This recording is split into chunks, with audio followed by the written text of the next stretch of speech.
Hi guys, ඔයාලට කොහොමද? අද නම් අපිට ටිකක් රස්නේ දවසක්. ටිකක් වට ගොඩක් රස්නේ. මොකද මේ දවස් ටිකේම අපිට වැස්සා. අද නම් වැස්සේ නෑ. අද ටිකක් පායලා අවුවත් හොඳට පායලා තියෙනවා. ඉතින් මට හිතුණා මේ රස්නෙත් එක්ක පොඩි බීමක් හදන්න. අපි බලමුකෝ මොනවද අද මං හදන්න බීම කියලා. ඔන්න ඉතින් බීම එක හදන්න ආවා. එන්නකෝ ඉතින් යන්න.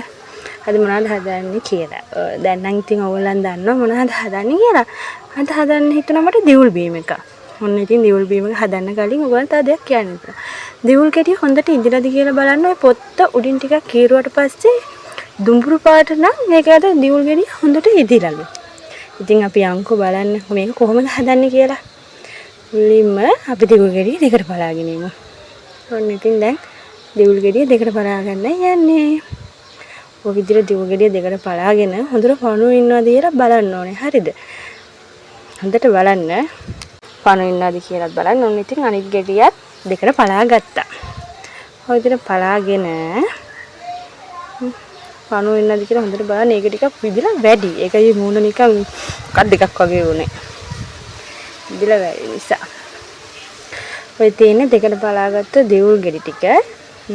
පණුව ඉන්නවද කියලා බලලා ඔයින් තියෙන කප් එකට දාගෙන. ඉතින් උතනත් මම පණු ඉන්නද කියලා බැලුවා. මම බලලා මදි විට අම්මට මාව ෂුවර් නැහැ කියලා අම්මත් කන්නඩි දෙක දාගෙන පණු ඉන්නද කියලා බැලුවා.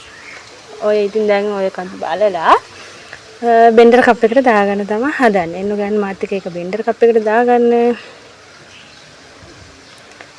ඔන්න ඉතින් බෙන්ඩර් කප් එකට දිවුල් ගෙඩි ටික දාගන්නවා. ඉතින් මම දාගන්න විදිය. පේනවනේ දාගන්න විදිය. ඕකේ ඉතින් දැන් බෙන්ඩර් කරගන්න තමයි තියෙන්නේ. බෙන්ඩර් කප් එක ගන්න වැඩි හිතන්නේ පොව කප් එක ගෙදර තියෙන පරණම බෙන්ඩරේ. ඉතින් ඒක තමයි ওই බෙන්ඩරේ. ඉතින් තාම බෙන්ඩර් කරගන්න. මොකද දිවුල් ගෙඩි ගොඩාක් තිබ්බ නිසා එකපාර දාලා බෙන්ඩර් කරන්න අමාරුයි. ඒක නිසා දෙපාරකට තමයි දැම්මේ. ඒ බෙන්ඩර් කරගෙන ඉවර වෙලා ඔන්න ඉතින් මම රසානුව අපිට රසානුව ලුණු දාගන්නවා. ඔයගොල්ලන්ට රසානුව ලුණු දාගන්න. ඊට පස්සේ සීනි දානවා. ඉතින් සීනි දානවා. සීනි දාලා ඉවර වෙලා ආයෙ බෙන්ඩර් කරගන්නවා. සමහර කට්ටිය දිවුල් කිරියකට වතුර වෙනුවට පොල් කිරිත් දානවා. පොල් කිරි දාන එක ගොඩක් හොඳයි කියලා කිව්වා කට්ටිය කියනවා. ඒකම හරියට මන් දන්නේ නැහැ. ඉතින් ඕක තමයි හදලි වුණාම දිවුල් කිරිය එක. ඔය තියෙන දිවුල් කිරිය එක. ඔය දිවුල් කිරියකට අයිස් කැටයක්, අයිස්ක්‍රීම් ටිකක් දාලා තිබ්බනම් සුපිරි. ඉතින් මට අද සෙම ටිකක් සෙම තියෙන නිසා මම දැම්මේ නෑ. ඔයගොල්ලෝ ඉතින් හදලා බීලා බලන්න. වීඩියෝ එක හොඳයි නම් ලයික් එකකුයි කමෙන්ට් එකකුයි දාගෙන